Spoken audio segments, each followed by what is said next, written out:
اعوذ باللہ من الشیطان اللعین الرجیم بسم اللہ الرحمن الرحیم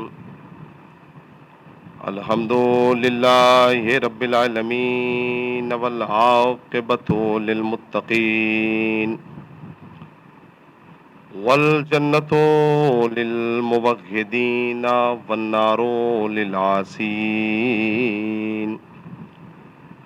ثم الصلاة والسلام وتحیۃ والاکرام علی الرسول المسدد والمصطفى الامجد ابی القاسم المصطفى محمد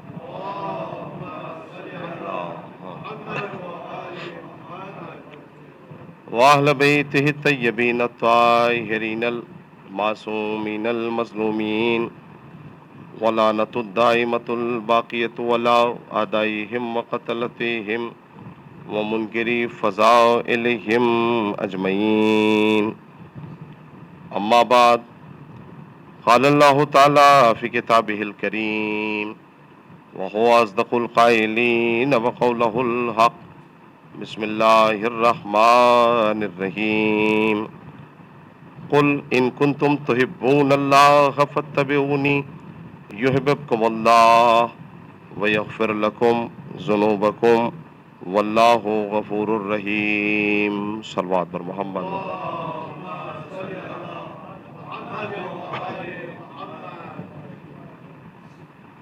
عزیزان محترم، موالیان حیدر کرار، اس سورہ اور خاص طور سے اس آیت کے مطالب کے ذیل میں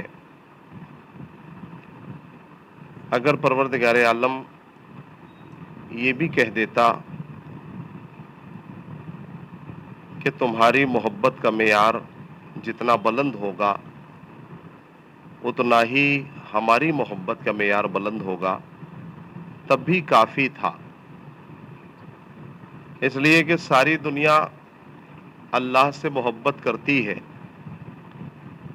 لیکن کمال بندگی تو تب ہے کہ جب پروردگار عالم یہ کہہ دے کہ میں کس سے محبت کرتا ہوں۔ تو بندگی کے کمال کے لیے یہ بہت بڑی بات تھی کہ پروردگار عالم کسی بندے کے لیے کہہ دے، چونکہ ساری دنیا اللہ کی مرضی معلوم کرنے کی کوشش کرتی ہے، لیکن اگر خدا کسی بندے کی مرضی معلوم کر لے تو اس بندے کی عظمت کا کیا کہنا ہے۔ لیکن میرے عزیزوں، اس کے باوجود مرضی پوچھنا تو الگ ہے، پروردگار عالم محبت کے باوجود انعام دے رہا ہے، اور انعام بھی اتنا مستحکم کہ میرے بندے تو خالص بس مجھ سے محبت کر لے۔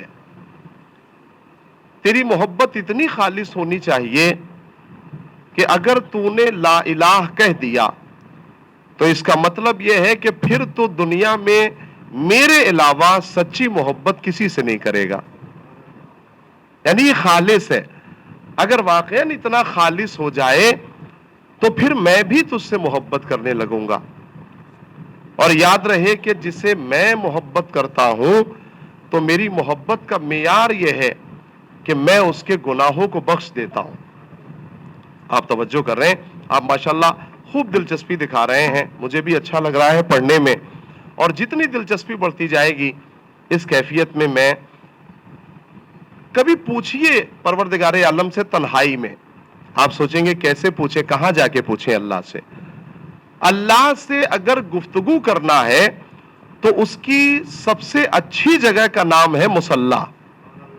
اگر پروردگار عالم سے کبھی گفتگو کرنی ہے تو سب سے پیاری جگہ اور سب سے اچھی جگہ ہے اس کی مصلی، مسجد۔ میرے عزیزوں، نماز گھر میں بھی ہو جاتی ہے، نماز مسجد میں بھی ہوتی ہے، تو پھر فرق کیا ہے گھر والی نماز اور مسجد والی نماز میں؟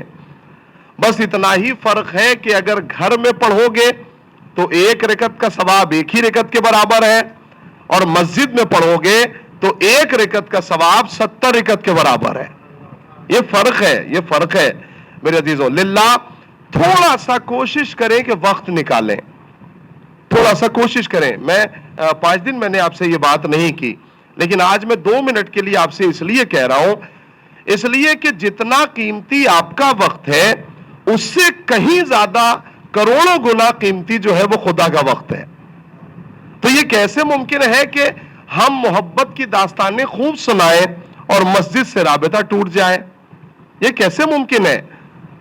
کوشش کریں ایسی زندگی گزارنے کی, میں اپنے موضوع کی طرف آ رہا ہوں, کوشش کریں ایسی زندگی گزارنے کی جو زندگی اللہ کو پسند ہو, چونکہ بغیر پسند کے آپ اس زندگی پہ انعام کیسے مانگیں گے؟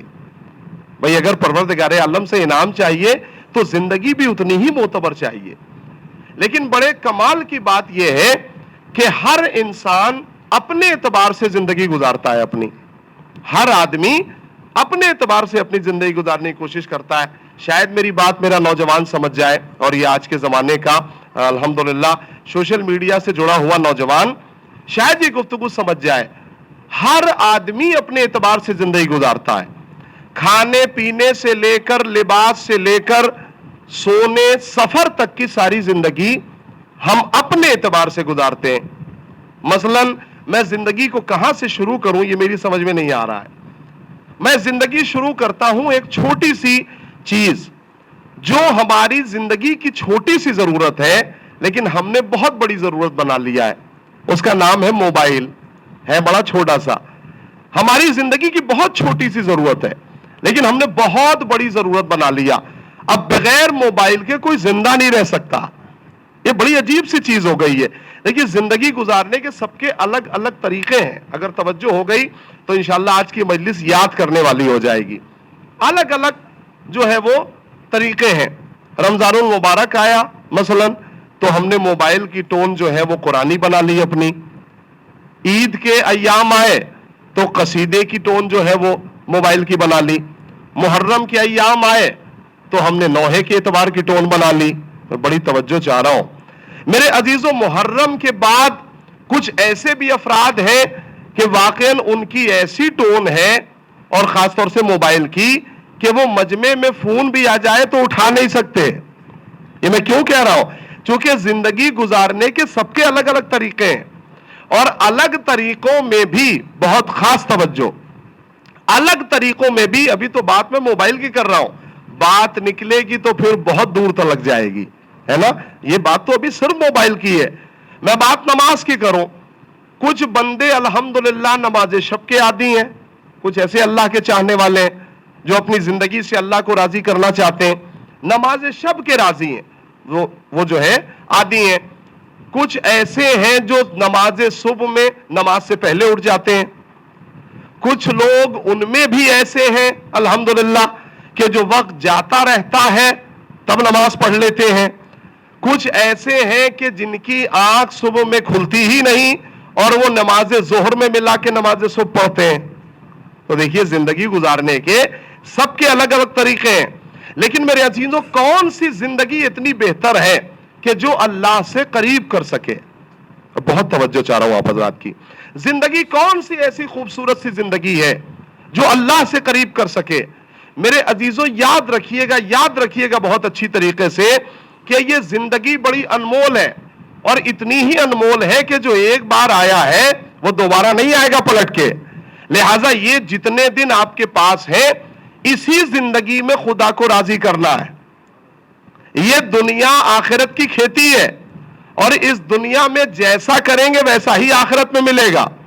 یہ ممکن ہی نہیں ہے کہ آپ اچھا کریں اور برا ہو جائے, یا آپ برا کریں اور وہاں اچھا ہو جائے. یہ نہیں ہو سکتا آپ کی زندگی کے اعتبار سے. میرے عزیزوں اسی لیے ہم نے اپنی زندگی کو کچھ ایسے لوگوں کی زندگی کے حوالے کر دیا کہ جو زندگی اتنی خوبصورت تھی اور اتنی طیب و طاہر تھی کہ ہمارا وجود جیسے ہی اس زندگی سے ملا تو ہمارا وجود بھی طیب و طاہر ہو گیا. اللہ توجہ کیجیے گا, ہمارا وجود بھی طیب و طاہر ہو گیا. کیسے؟ میں اس پاک و پاکیزہ آل محمد کی زندگی کی بات کر رہا ہوں کہ ہم نے جب اپنی زندگی کو ان کی زندگی پر قربان کر دیا, اور ملا دیا تو ہماری زندگی بھی ایسی طیب و طاہر ہو گئی کہ ہمارا وجود نورانی ہو گیا، ہمارا وجود طیب و طاہر ہو گیا۔ میری بات پہ دلیل لا رہا ہوں۔ میرے عزیزوں، کربلا کے میدان میں جناب جون نے امام حسین سے یہ جملہ کہا، مولا مرنے کی اجازت دیجئے۔ جب دیکھا کہ حسین کچھ لمحے کے لیے خاموش ہے تو جناب جون نے پتہ ہے کیا کہا؟ مولا حسین، کیا آپ نہیں چاہتے کہ آپ کے طیب و طاہر خون سے میرا خون مل جائے؟ اللہ توجہ چاہ رہا ہوں، کیا آپ نہیں چاہتے مولا ایسا ہو؟ میرے عزیزوں، امام حسین نے اجازت دی مرنے کی۔ تاریخ نے لکھا کہ جون کی شہادت کے بعد جتنی خوشبو جون کے لاشے سے آ رہی تھی، شہداء میں کسی کے لاشے میں نہیں تھی۔ ایسا کیوں ہو رہا ہے؟ چونکہ زندگی ہم نے اپنی ایسی زندگی کے حوالے کر دیا کہ جو وجود پہلے سے طیب و طاہر تھا، جو وجود پہلے سے پاک و پاکیزہ تھا۔ میرے عزیزوں، یہ جو امتحانات کے سلسلے پروردگار عالم نے رکھے ہیں نا، یہ اس لیے رکھے ہیں کہ انسانوں کو آزمایا جا سکے، ٹھیک ہے؟ یہ جو ذوالعشیرہ سے لے کر اور کربلا تک کی منزل ہے، یہ اس لیے ہے تاکہ لیمیز الخبیث من الطیب، تاکہ خباثت کو طہارت سے جدا کیا جا سکے، یہ پہچانا جا سکے کہ برا کون ہے اور اچھا کون ہے۔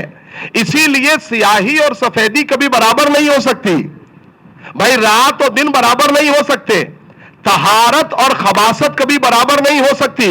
میں کیا کہنے جا رہا ہوں، توجہ کیجئے گا میرے عزیزوں۔ ذوالعشیرہ میں نبی کا ساتھ دینا اس بات کی دلیل بنی کہ طہارت کسے کہتے ہیں، اور کربلا میں حسین کو چھوڑ کے چلے جانا اس بات کی دلیل بنی کہ خباثت کسے کہتے ہیں، نجاست کسے کہا جاتا ہے، خباثت کسے کہا جاتا ہے۔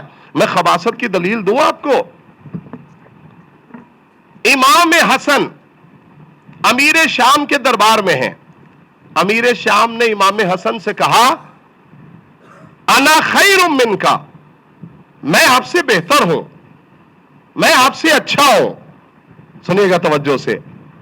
تو امام کہتے ہیں کہ تو اور مجھ سے بہتر، تو اور مجھ سے اچھا یہ ہو ہی نہیں سکتا، یہ ممکن ہی نہیں ہے۔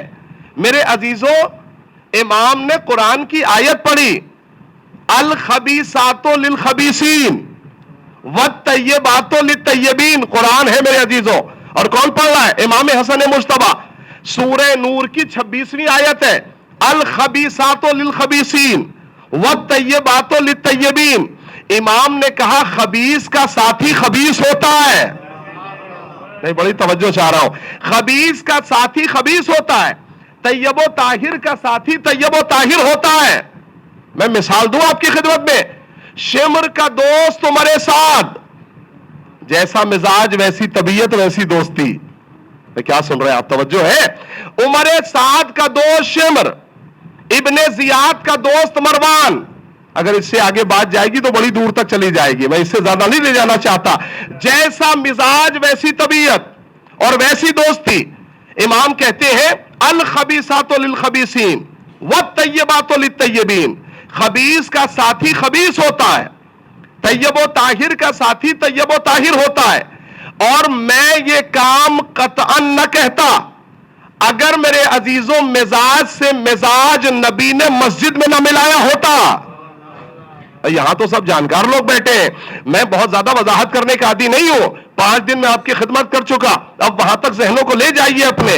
سرکار دو عالم نے جس کا مزاج جس سے ملا اس کا بھائی اسے بنا دیا، جس کی طبیعت جس سے ملی اس کا بھائی اسے بنا دیا، جس کی شرارت جس سے ملی اس کا بھائی اسے بنا دیا، جس کی کثافت جس سے ملی اس کا بھائی اسے بنا دیا، جس کی طہارت جس سے ملی، اللہ اکبر، اس کا بھائی اسے بنا دیا۔ اور اگر یہ بھائی گھر میں بنایا ہوتا تو شاید میں نہ پڑھتا، لیکن بھائی بنایا کہاں؟ مسجد میں۔ جس کا مزاج جس سے ملا اس کا بھائی اسے بنا دیا۔ میرے عزیزوں، تاریخ پڑھیے تب جا کے لطف آئے گا اس جملے کا۔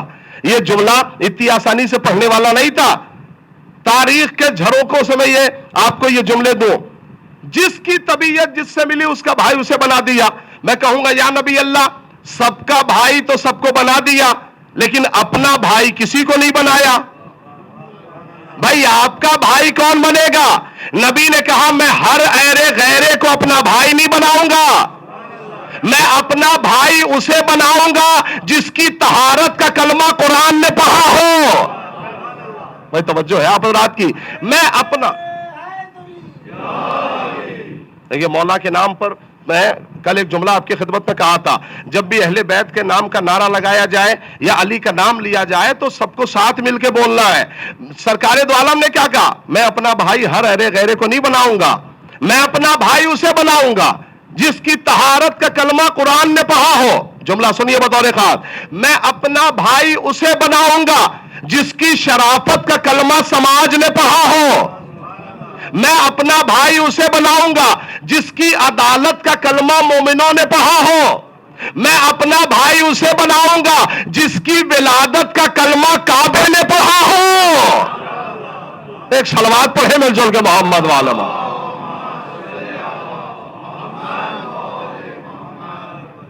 اور صرف ایسا ہی نہیں ہے, تاریخ اٹھا کے دیکھیں, مزاج کے اعتبار سے نبی نے مزاج ملایا.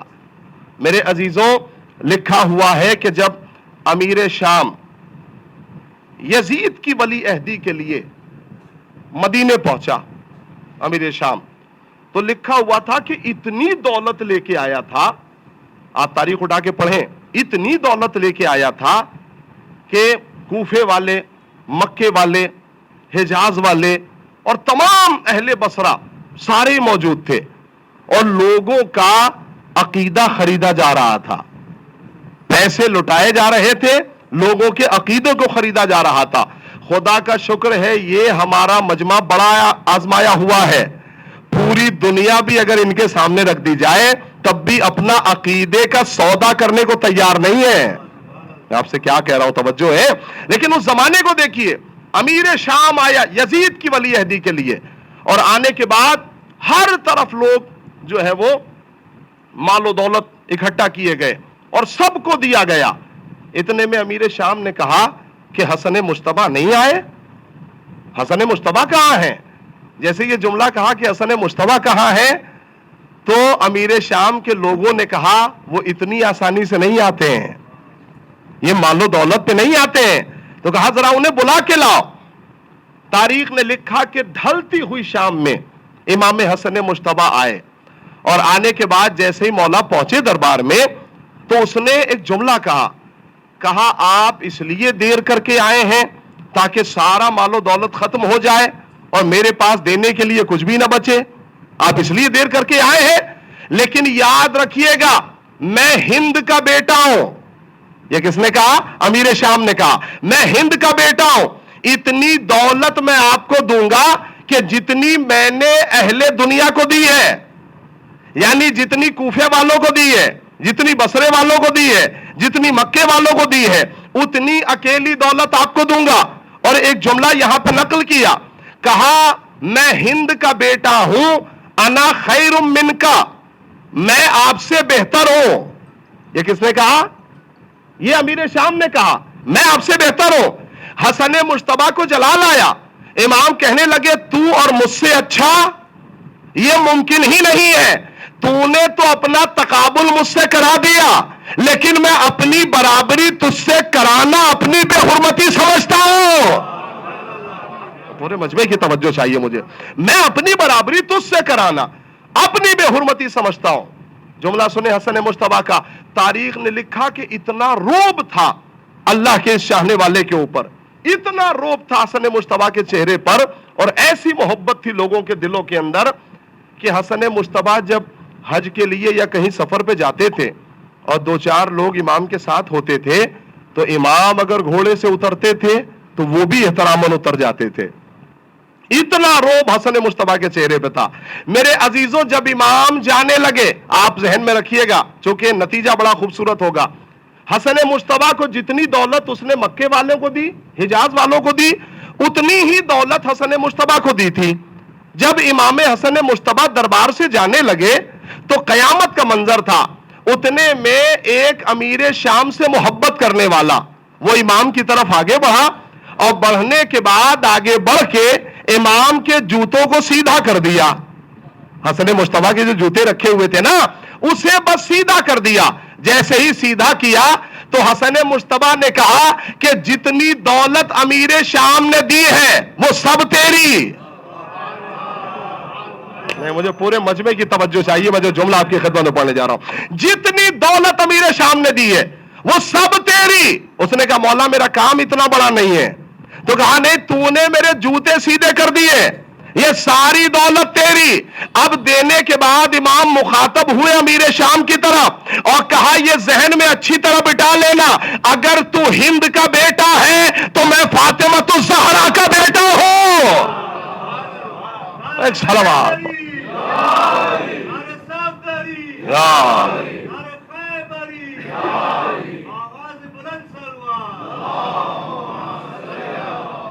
محمد مولا سلامت رکھیں, حفظ و امان میں رکھیں. میرے عزیزوں, آپ اللہ والوں کے روب اور جلال کو دیکھیے. پروردگار عالم نے جسے اپنی محبت اور رضا سے نوازا ہے وہ کسی سے ڈرتے نہیں ہیں, گھبراتے نہیں ہیں ذرا برابر بھی. پروردگار عالم کا کرم ہے, کہنے لگا کہ انا خیر منکا, میں آپ سے بہتر ہوں, اچھا ہوں. تو امام نے کہا تو نے تو تقابل کر دیا, لیکن میں اپنا تقابل کرانا اپنی بے حرمتی سمجھتا ہوں. جیسے یہ جملہ حسن مجتبیٰ نے کہا, سنیے گا توجہ سے, تو پلٹ کے کہتا ہے کہ آپ کی حکومت تو محدود ہے, آپ کو صرف مدینے والے جانتے ہیں, لیکن میری حکومت تو دنیا کے 3 حصوں پہ ہے, تو میں بہتر ہوا نا. ایسا جملہ جو صرف 1400 سال نہیں 14,000 سال بھی آ جائے تب بھی اس جملے کا میرے عزیزوں روب اور دبدبہ باقی رہے گا. حسن مجتبیٰ کے, حسن مجتبیٰ کہتے ہیں سن, جس نے تجھے ووٹ دیا ہے نا, اور یہ جو تو کرسی پہ اترا رہا ہے, جس نے تجھے کرسی دی ہے وہ 2 قسم کے لوگ ہیں. بعض وہ ہیں جو تیرے چاپلوس ہیں, بھائی توجہ چاہ رہا ہوں, بعض تیرے چاپلوس ہیں, اور جو تیرے چاپلوس ہیں ان پہ خدا کی لعنت ہو. یہ حسن مجتبیٰ کا جملہ ہے, تیرے چاپلوسوں پہ اللہ کی لعنت. اور بعض وہ ہیں جو تجھ سے ڈر کے یہاں پہ بٹھایا ہے, توجہ ہے, ڈر کے بٹھایا ہے. یعنی حسن مجتبیٰ نے تقریباً ہندوستان کے الیکشن کا نقشہ کھینچ دیا کہ 2 ہی اعتبار سے الیکشن ہو رہا ہے, یا تو ڈر سے یا میرے عزیزوں چاپلوسی میں. میرے عزیزوں, قیامت کا جملہ حسن مجتبیٰ نے کہا سن, تو نے تو کہہ دیا کہ میں تجھ سے اچھا ہوں. میں دیکھتا ہوں کون کتنا پہلے سمجھتا ہے جملے کو. تو نے کہہ دیا کہ میں تجھ سے اچھا ہوں, لیکن میں کبھی نہیں کہوں گا کہ میں تجھ سے بہتر ہوں. دیکھیے میرے عزیزوں, اتنی محنت میری ایک طرف ہے اور یہ جملہ ایک طرف ہے.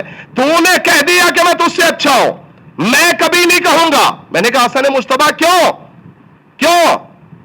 کہا افعل التفضیل کا صیغہ, بہتر کا صیغہ وہاں استعمال کیا جاتا ہے جہاں ایک کمتر ہو دوسرا بہتر ہو.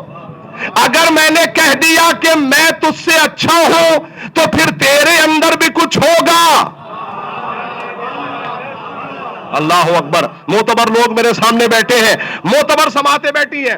اگر میں نے کہہ دیا کہ میں تجھ سے اچھا ہوں تو پھر تیرے اندر بھی کچھ ہوگا, اور میں پہلے سے جانتا ہوں تو خالی ہے, تیرے اندر کچھ نہیں ہے, میں پہلے سے جانتا ہوں تو خالی ہے. لہٰذا میں کبھی نہیں کہہ سکتا کہ میں تجھ سے اچھا ہوں, میں کبھی نہیں کہہ سکتا کہ میں تجھ سے بہتر ہوں. میرے عزیزوں, میں نے ابھی تک کوئی شعر نہیں پڑھا, لیکن ہاں ایک قافیہ پڑھنا چاہتا ہوں, اور قافیہ بھی عربی میں ہے, اور قافیہ بھی اتنا قیامت کا ہے, کسی شاعر کا نہیں ہے, حسن مجتبیٰ کا ہے, امام حسن مجتبیٰ کا ہے. حسن مجتبیٰ کہتے ہیں سن, تو نے کہہ دیا کہ میں تجھ سے اچھا ہوں, میں کبھی نہیں کہوں گا کہ میں تجھ سے بہتر ہوں. مولا کیوں؟ کہا اللہ نے جیسے ہمیں, قافیہ سنیے گا, میں داد چاہتا ہوں, اللہ نے جیسے ہمیں رذائل سے دور رکھا ہے ویسے ہی تجھے فضائل سے دور رکھا ہے. اللہ اکبر. ایک نعرہ صلوات مل جل کے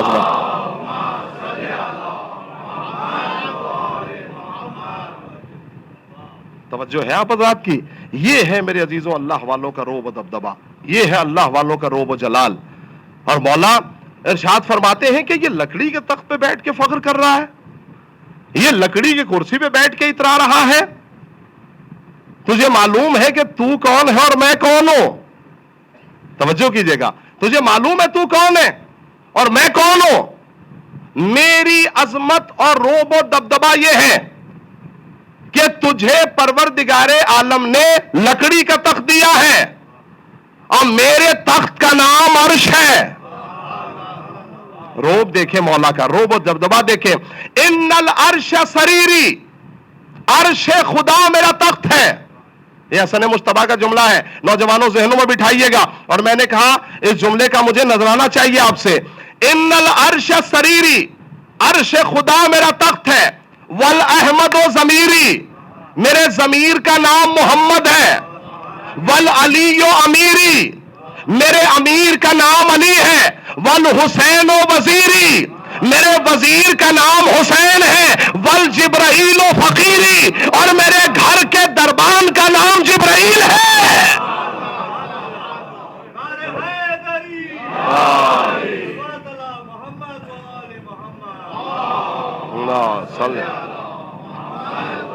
جو ہے یہ ہے اللہ والوں کا روب دبدبا. دیکھیے یاد رکھیے گا ایک جملہ, میں آپ کی خدمت اس جملے سے کرتا چلوں. کبھی بھی مال و دولت کو, پیسے کو کبھی بھی نعمت مت سمجھیے گا. نعمت کی ڈیفینیشن ہی الگ ہے. پیسے کو نعمت نہیں کہا جاتا. ہمارے یہاں جس کے پاس جتنا پیسہ ہے وہ سمجھتا ہے کہ اللہ نے مجھے اتنا ہی نعمتوں سے نواز رکھا ہے, حالانکہ ایسا بالکل نہیں ہے.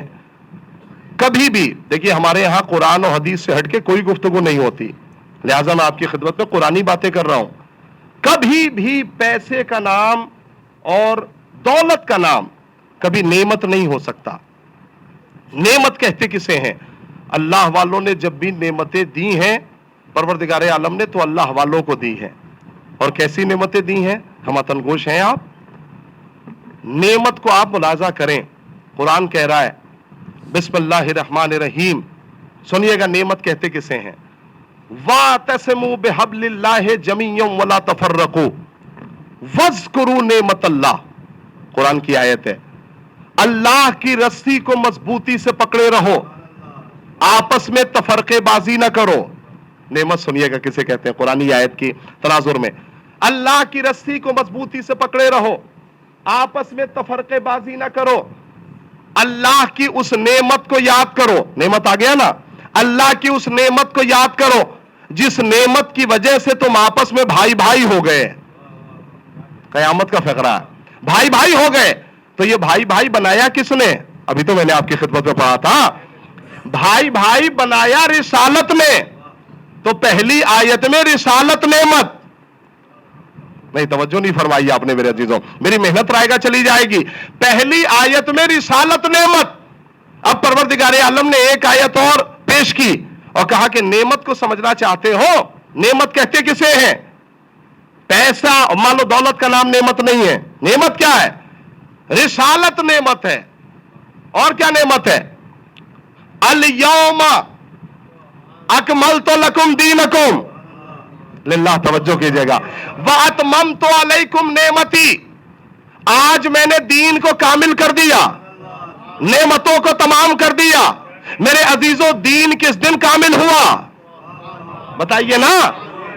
دین کامل ہوا غدیر میں, نعمتیں مکمل ہوئی غدیر میں. کس کی ولایت کا اعلان ہوا؟ دیکھیے کبھی کبھی اشاروں کو بھی سمجھیے. مولائے کائنات کی ولایت کا اعلان ہوا. تو پہلی آیت میں رسالت نعمت, دوسری آیت میں امامت نعمت. نہیں توجہ ہے آپ حضرات کی میرے عزیزوں, میں نتیجے دلیل قرآن سے آپ کی خدمت پہ پیش کر رہا ہوں. اور کیسی نعمت؟ کہا کہ اس نعمت کے بعد کسی کو ڈرنے کی ضرورت نہیں ہے. یہ قرآن کا لہجہ ہے, کسی کو گھبرانے کی ضرورت نہیں ہے. ساری دنیا میرے عزیزوں غدیر سے پہلے جتنا تقیہ کر لیا, غدیر کے بعد کسی کو تقیہ کی ضرورت ہی نہیں ہے. چونکہ حفاظت کی ذمہ داری اللہ نے لی ہے, واللہ یعصمک من الناس، تم علی کی ولایت کا اعلان کرو، حفاظت کا ذمہ دار میں ہوں. یہ لب و لہجہ ہے قرآن کا. میں غدیر کے بعد حفاظت کی ذمہ داری پروردگار عالم نے لی ہے. اور کیسی حفاظت میرے عزیزوں. دیکھیے قرآن اگر نہ ہوتا تو میں یہاں پہ روک دیتا، لیکن میرے عزیزوں بات قرآن کی ہے تو اس لب و لہجے کو آپ کو سننا ہوگا. قرآن نے کیا کہا؟ الیوم یئس الذین کفروا. قرآن ہے کیا کہا پروردگار عالم نے؟ آج کے دن کافر مایوس ہو گیا. کون مایوس ہوا؟ کافر. اچھی طرح یاد رکھیے گا جو میں کہہ رہا ہوں میں اس کا ذمہ دار ہوں، اور بزرگ تو ماشاءاللہ مجھ سے بہتر جانتے ہیں، میں نوجوانوں کی بات کر رہا ہوں. آج کے دن کافر مایوس ہو گیا. کس دن؟ غدیر کے دن. اور یہ مایوسی کا اعلان کہاں ہوا؟ چونکہ اعلان ولایت ہوا تھا غدیر میں، ہے نا؟ یہ بتائیے کہ غدیر میں ہے کون؟ غدیر میں سارے حاجی ہیں، غدیر میں سارے نمازی ہیں، سارے پرہیزگار ہیں. اللہ کیا کہہ رہا ہے؟ آج کے دن کافر مایوس ہوا. وہ قرآن ہے میرے عزیزوں، قرآن ہے، میں کہاں لے کے جاؤں؟ آج کے دن کافر مایوس ہوا. بڑا قیامت کا جملہ پروردگار عالم نے کہہ دیا. میں کہوں گا اے میرے خدا یہ اعلان کافروں میں کرنا چاہیے، یہ اعلان منافقوں میں کرنا چاہیے، مشرکوں میں کرنا چاہیے. تو نے کہاں کیا؟ حاجیوں میں. تو نے کہاں کیا؟ نمازیوں میں، پرہیزگاروں میں. پروردگار یہاں سارے حاجی ہیں، کوئی کافر نہیں ہے. اللہ نے کہا نہیں، اگر میں نے کہا ہے تو ذمہ دار میں ہوں. پورے مجمع کی توجہ چاہیے مجھے. میں نے کیا کہا؟ الیوم یئس الذین کفروا. آج کے دن کافر مایوس ہوا. مطلب یہ ہے کہ تمہیں حاجیوں میں کافروں کو ڈھونڈنا ہے. لب و لہجہ سنیے قرآن کا. حاجیوں میں کافروں کو ڈھونڈنا ہے. اے پروردگار ہمیں بتا دے، ہماری سمجھ میں نہیں آ رہا. کہا سنو، کہیں کچھ ایسے حاجی تو نہیں ہے کہ جنہوں نے لباس تو حاجیوں کا پہنا ہے لیکن علی کی ولایت کے انکار نے انہیں کافر بنا دیا. اللہ اللہ یا رسول اللہ.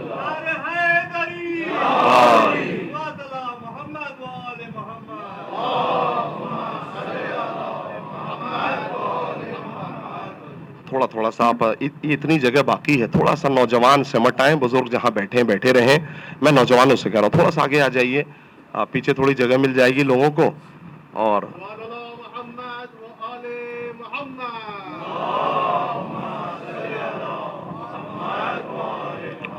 ایک صلوات اس سے بہتر انداز میں ارشاد فرما.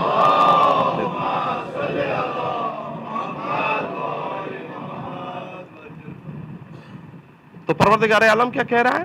الیوم، آج کے دن کافر مایوس ہوا. ایک نعرے صلوات اور ارشاد فرما.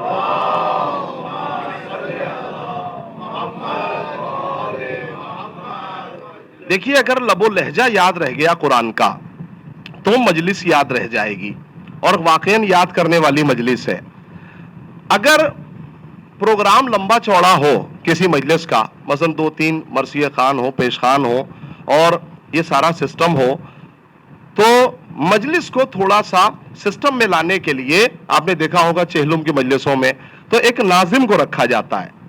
ناظم کا کام یہ ہوتا ہے کہ وہ نظم کو لے کے چلتا ہے کہ مرثیہ خوانی کون کرے گا، مثلا پیش خوانی کون کرے گا، ذاکری کون کتنے بجے سے کتنے بجے تک کرے گا. تو یہ سارا کام ناظم کا ہے. جیسے ہی سرکار ختمی مرتبت نے کہا کہ جو آگے بڑھ گئے ہیں انہیں پیچھے بلاؤ، سنیے گا بڑی توجہ سے، پیچھے والوں کا انتظار کرو.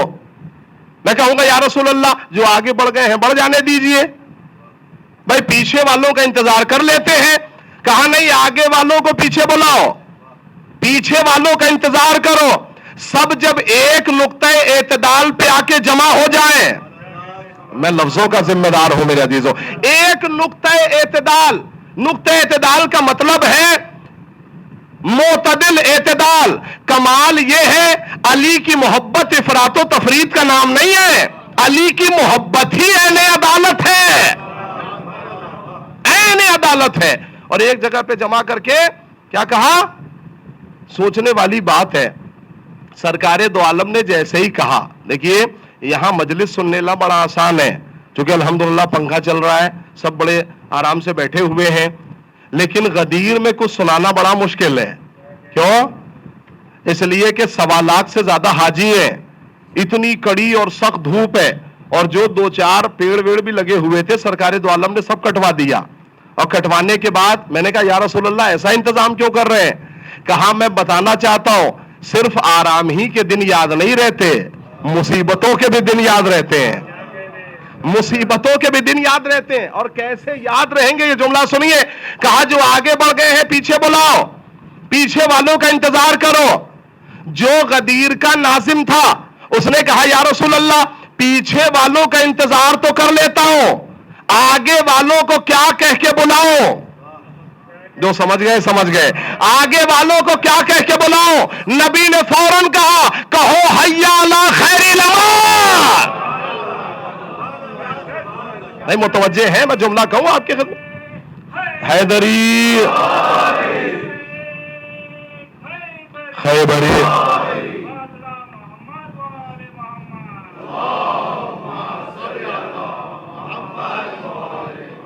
بھرپور توجہ کیجئے گا بھائی. بڑے کمال کی بات یہ ہے میرے عزیزو، آپ اس کیفیت میں ہیں، میں اسی کیفیت میں پڑھنا چاہتا ہوں.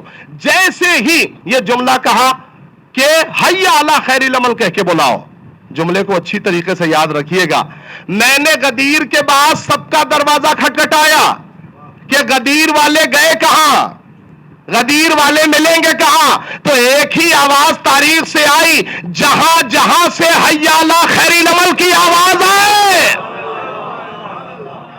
اگر متوجہ ہو تو یہ بات اور سن لیجئے، جہاں جہاں سے آئے. لہذا پہلی آیت میں رسالت نعمت ہے، بات نعمتوں کی کر رہا ہوں میں. دوسری آیت میں امامت نعمت ہے. چونکہ میرے عزیزوں وقت زیادہ ہو جائے گا، لہذا میں 2 آیتوں کا صرف ترجمہ پیش کرتا ہوں اور یہ بتانا چاہتا ہوں کہ اور اللہ نے نعمت کہا کسے ہے. بہت توجہ. پہلی آیت میں رسالت نعمت، دوسری آیت میں امامت نعمت، تیسری آیت میں اللہ نے کعبے کو نعمت کہا، چوتھی آیت میں قرآن کو نعمت کہا. تو نعمتیں کتنی ہو گئیں؟ 4. رسالت، امامت، قرآن اور کعبہ. اور اس نعمت کی تمنا کوئی ایک مسلمان نہیں کرتا. نماز صبح سے لے کر اور مغربین کی نماز تک جب نماز پڑھتا ہے اور سورہ حمد آتا ہے تو سورہ حمد میں فوراً میرے عزیزوں نعمت کی دعا کرتا ہے. مسلمان کیا دعا کرتا ہے؟ پروردگار ان لوگوں کا راستہ جس پر تو نے نعمتیں نازل فرمائی. میں سورہ حمد کا ترجمہ کر رہا ہوں آپ کی خدمت میں. کیا کہتے ہیں ہمارا؟ پروردگار صراط الذین انعمت علیہم، پروردگار جس پہ نعمت نازل فرمائی اس کا راستہ. غیر المغضوب علیہم ولا الضالین، اور اس کا راستہ نہیں جس پر تو نے غضب نازل کیا. تو ہر مسلمان مصلی پہ کھڑا ہو کے دعا کرتا ہے پروردگار نعمت والا راستہ. یہ بڑی توجہ چاہیے میرے عزیزوں، نعمت والا راستہ. لیکن مسلمان تلاش نہیں کرتا کہ نعمتیں ہیں کس کے پاس، یہ تلاش ہی نہیں کرتا نعمت ہے کس کے پاس. میں ایڈریس بتاتا ہوں، پہنچنا آپ کی ذمہ داری ہے. نعمت کس کے پاس ہے؟ نعمتیں 4 ہیں، رسالت، امامت، قرآن اور کعبہ. مسلمانوں کی تمنا ہے کہ نعمت والا راستہ، لیکن کوئی مسلمان تلاش نہیں کرتا. اللہ نے کہا میں بتاؤں گا. زانوں پر رسالت کو بٹھایا گیا، نسل میں امامت کو دیا گیا، بیٹے کی ولادت کو کعبہ اور گھر میں قرآن اتار دیا. یہ 4 نعمتیں جس کے پاس ہیں اس اکیلے کا نام ابو طالب ہے. اللہ اکبر.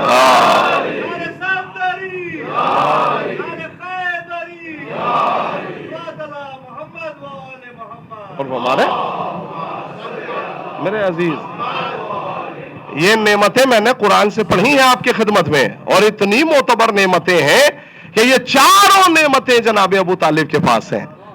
لیکن ابھی تو ایمان ہی مکمل نہیں ہو پا رہا ہے. تو لوگ نعمتوں کے پیچھے کہاں سے جائیں گے؟ بے ایمان کا لڑکا ایماندار تو ہو سکتا ہے لیکن کلے ایمان نہیں ہو سکتا. توجہ ہے آپ حضرات کی میں کیا کہہ رہا ہوں؟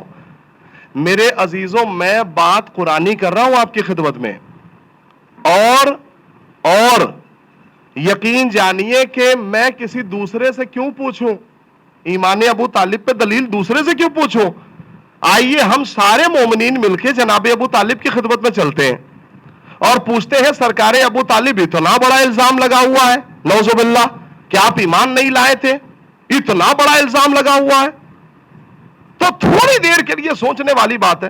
اجے ایک نعرے صلوات مل جل کے ہے جگہ، ایک نعرے صلوات اور شاد.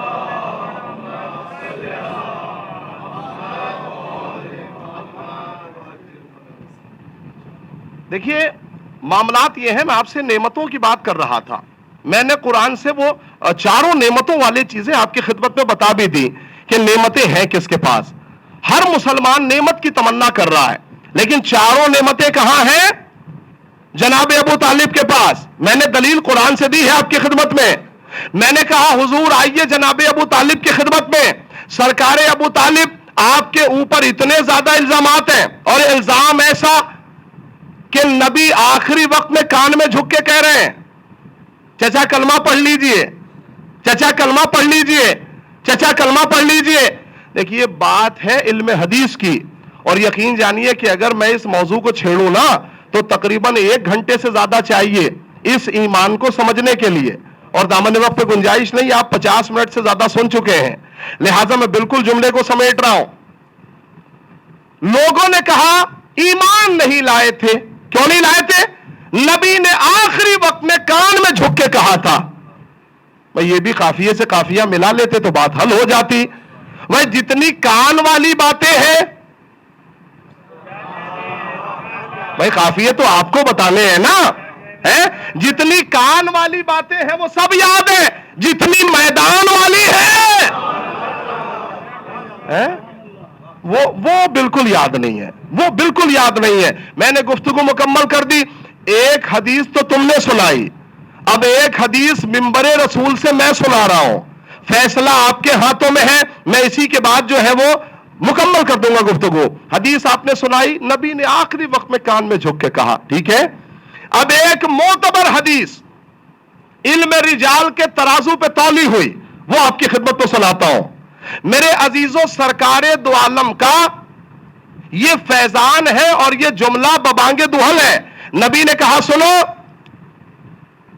جب 2 مومن آپس میں بات کریں تو تیسرے کا کان لگانا یہی ایمان کی خرابی ہے.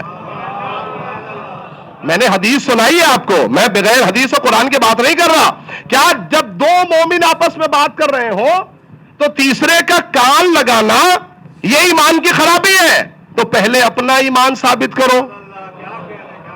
یہ تو ثبوت ہے نا، پہلے اپنا ایمان ثابت کرو، بعد میں ایمان ابو طالب پر روشنی ڈالنا. بالکل میں نے گفتگو مکمل کر دی ربط مصائب کے لیے. لیکن میرے عزیزوں میں ابو طالب کی خدمت میں جا کے اتنا ضرور پوچھوں گا کہ آپ بتائیں آپ کچھ کہنا چاہتے ہیں. جب کوئی عدالت پہ کھڑا ہوتا ہے تو اس سے پوچھا جاتا ہے نا.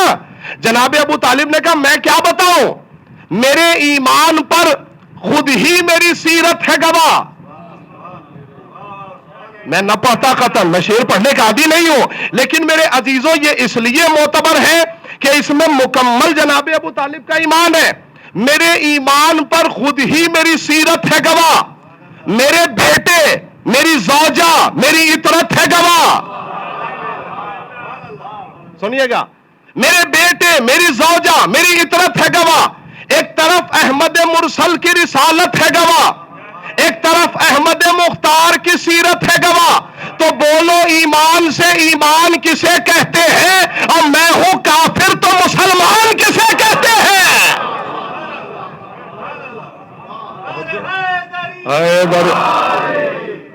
توجہ ہے حضرات کی.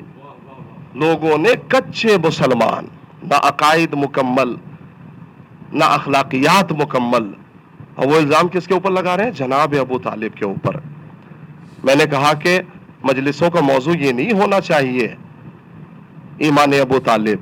مجلس کا موضوع ہونا چاہیے ولایت ابو طالب, ہے نا, یہ مجلس کا موضوع ہونا چاہیے.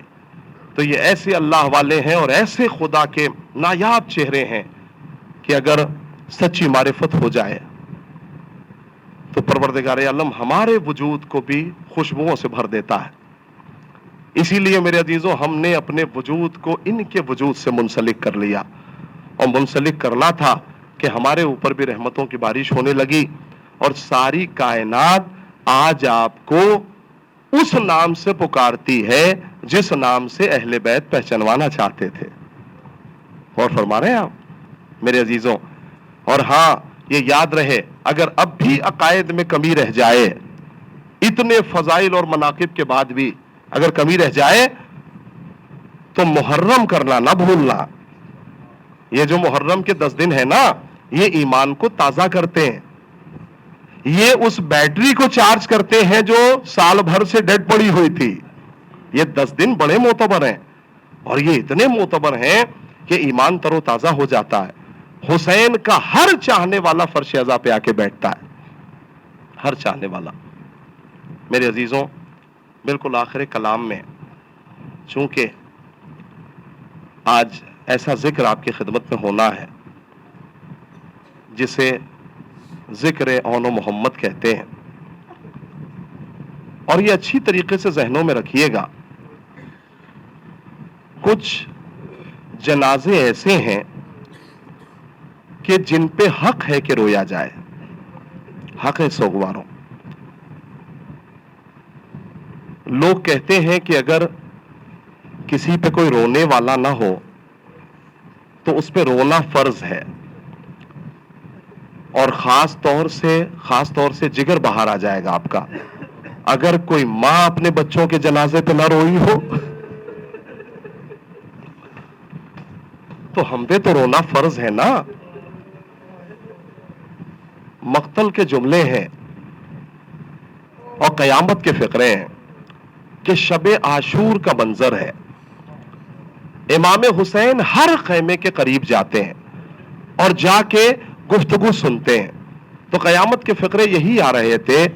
ایک طرف ایک ماں ہے جس کا نام رباب ہے, وہ اپنے بچے کو سمجھا رہی ہے, میرے لال سب تو مقتل میں اپنے پیروں سے چل کے جائیں گے, لیکن میرے لال تو اتنا چھوٹا ہے کہ گودی میں کون لے کے جائے گا. آپ آمادہ ہے سوگوار. جیسے ہی جناب زینب کے خیمے کے قریب گئے حسین ابن علی, کیا قیامت کی آواز آئی, کہا اون و محمد کہیں ایسا نہ ہو کہ علی اکبر پہلے جان دے دے اور تم بچے رہ جاؤ. اے اون و محمد, اگر ایسا ہو گیا تو ماں کسے چہرہ دکھائے گی. سوگواروں, حسین ابن علی بہت روئے, اور رونے کے بعد وہ منظر پیش کیا کہ آج حسین پہ یہ وقت آ گیا کہ ماں اپنے بچوں کو سمجھا رہی ہے کہ حسین پہ جان کیسے دینا ہے. سوگواروں آمادہ ہو گئے, مجھے کچھ کہنے کی ضرورت نہیں ہے. اب 5 دن اور رہ گئے ہیں آپ کی خدمت میں. 5 دن میں کیسے سیدہ کو راضی کیجئے گا, آپ جانے اور میں جانوں اور یہ مجلس جانے. لیکن میرے عزیزوں, ایک جملہ ضرور یاد رکھیے گا, مجلس میں چاہے کسی کے آنے میں تاخیر ہو جائے, لیکن پہلو شکستہ شہزادی سب سے پہلے فرش عزا پہ آ کے بیٹھ جاتی ہے, حسین کے چاہنے والوں کے لیے دعا کرتی ہے. جزاک اللہ, اللہ کوئی غم نہ دے سوائے غم مظلوم کربلا کے. آپ کا اجر اللہ کے نزدیک محفوظ ہے. سوگواروں کہ رویا جاتا ہے. کبھی للہ میں نے پہلے دن بھی گزارش کی تھی, آواز کو دبا کے مت روئیے گا. سوگواروں لکھا ہوا ہے کہ جیسے ہی 10ویں محرم کا دن آیا تو سب سے پہلے جناب زینب پلٹ کے جناب اول محمد کی خدمت میں آئیں اور آ کے کہتی ہے, لاڈلو تم ابھی تک مرنے کے لیے نہیں گئے. کہا مادر گرامی, ہم ہر بار اجازت لینے کے لیے جاتے ہیں لیکن ہمیں کوئی اجازت نہیں دیتا, مامو جان اجازت نہیں دیتے, تو ہم کیسے مرنے کی اجازت طلب کریں. میرے عزیزوں, جناب زینب کا چہرہ اترا, پھر جناب زینب خیمے میں چلی گئیں. لیکن قیامت کا منظر تھا